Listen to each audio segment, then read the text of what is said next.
दोस्तों, अब रूस के द्वारा डीजल और पेट्रोल के एक्सपोर्ट पर लगाए गए सैंक्शन का फायदा भारत को होने लगा है। अगर आपको नहीं मालूम तो बता दें कि रूस ने डीजल और पेट्रोल समेत गैस के एक्सपोर्ट पर पूरी तरह से प्रतिबंध लगा दिया है। यानी कि रूस के द्वारा अन्य देशों को डीजल और पेट्रोल का एक्सपोर्ट बंद कर दिया गया है। इसके बाद जो यूरोपीय देश हैं वहां पर डीजल और पेट्रोल की कमी होने लगी है, क्योंकि रूस भी एक यूरोपियन देश है, जिसके कारण वो यूरोप के सभी देशों में डीजल और पेट्रोल एक्सपोर्ट किया करता था। लेकिन रूस के द्वारा डीजल और पेट्रोल पर प्रतिबंध लगा देने के कारण उसका फायदा भारत को होने लगा है, क्योंकि यूरोपीय देशों में डीजल और पेट्रोल की हाई डिमांड होने के कारण वो भारत से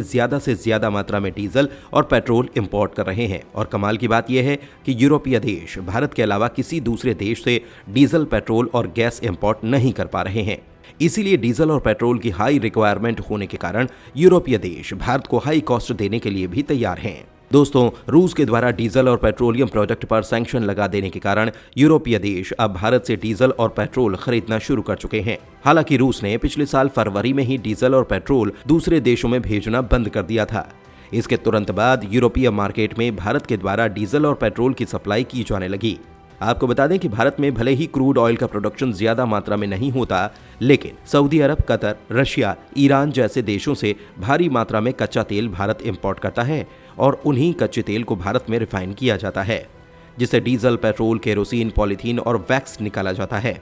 इसको इंडियन ऑयल मार्केट में सप्लाई किया जाता है और साथ ही साथ दूसरे देशों में भी भारी मात्रा में डीजल और पेट्रोल का एक्सपोर्ट किया जाता है, क्योंकि कुछ देश ऐसे हैं जहां पर ऑयल रिफाइनरी मौजूद नहीं है, जिसके कारण वहां भारत चीन और रूस जैसे देशों से डायरेक्टली डीजल और पेट्रोल खरीदता है। और भारत को इसी का फायदा एक बड़े स्तर पर हो रहा है, क्योंकि रूस के द्वारा डीजल और पेट्रोल की सप्लाई जब से बंद हुई है तब से भारत के द्वारा डीजल और पेट्रोल का एक्सपोर्ट यूरोपीय देशों में हर महीने सरप्लस में जा रहा है।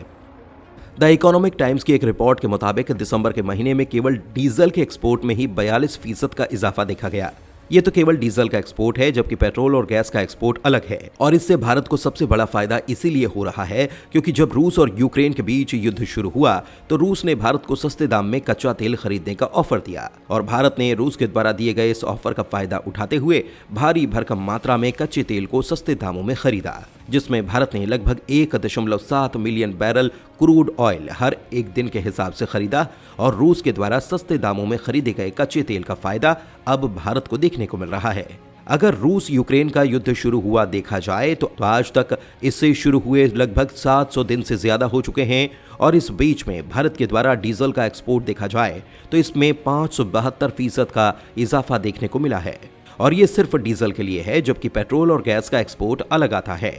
यानी कि आप इसी से अंदाजा लगा सकते हैं कि रूस यूक्रेन युद्ध के बाद से अब तक भारत को डीजल एक्सपोर्ट के मामले में कितना बड़ा मुनाफा हो चुका है। और कमाल की बात यह है कि हर महीने ये लगातार बढ़ता जा रहा है। हालांकि जनवरी के महीने में हूती विद्रोहियों को अटैक के कारण भारत के द्वारा डीजल को एक्सपोर्ट करने में कुछ दिक्कतों का सामना करना पड़ा, लेकिन अब हूती विद्रोहियों का लाल सागर पर अटैक धीरे धीरे कम हो रहा है, जिससे कि जो इंपोर्ट और एक्सपोर्ट मार्केट का ट्रेड रूट डिस्टर्ब हुआ था वो फिर से मैनेज होने लगा है और पहले जैसी ग्रोथ फिर से भारत के एक्सपोर्ट मार्केट में देखने को मिल रही है।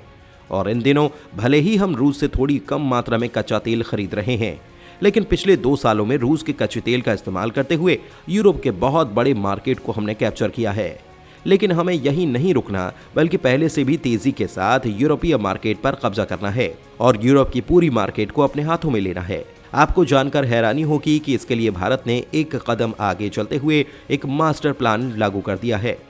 जिससे कि अब यूरोपीय मार्केट पर तेजी के साथ कब्जा किया जा सके, क्योंकि भारत अगर इसमें देरी करता है तो चीन जैसे देश अपना कदम आगे बढ़ा देंगे, जिससे भारत हर बार की तरह इस बार भी पीछे रह जाएगा।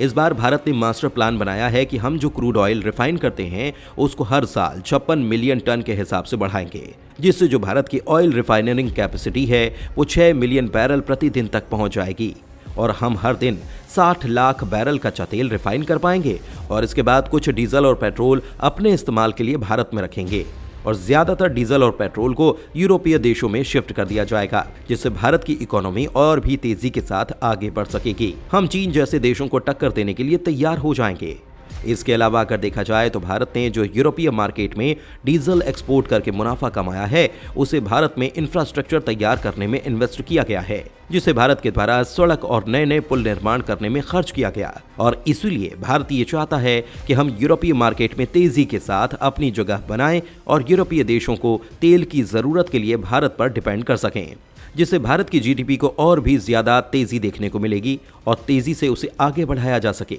अगर आप सोच रहे होंगे कि यूरोपीय देश भी खुद आगे चलकर कच्चे तेल को रिफाइन कर लें, तो भारत से डीजल और पेट्रोल इंपोर्ट क्यों करेंगे? तो इसके लिए आपको बता दें कि यूरोपीय देशों में पॉल्यूशन ज्यादा होने के कारण इन देशों में जो रिफाइनरी पहले से ही मौजूद है, उसको बंद किया जा रहा है और इसी का फायदा आगे चलकर भारत को और भी ज्यादा देखने को मिलने वाला है। और यूरोपीय देश भारत से ही डीजल और पेट्रोल इंपोर्ट करने वाले हैं। इस समय देखा जाए तो भारत दुनिया का तीसरा सबसे ज्यादा क्रूड ऑयल इंपोर्ट करने वाला देश है, जहां हम 85% हिस्सा अलग अलग देशों से इंपोर्ट करके रिफाइन करते हैं। इसके अलावा कुछ दिन पहले ईरान के ऊपर लगाया गया प्रतिबंध भी हटा लिया गया है,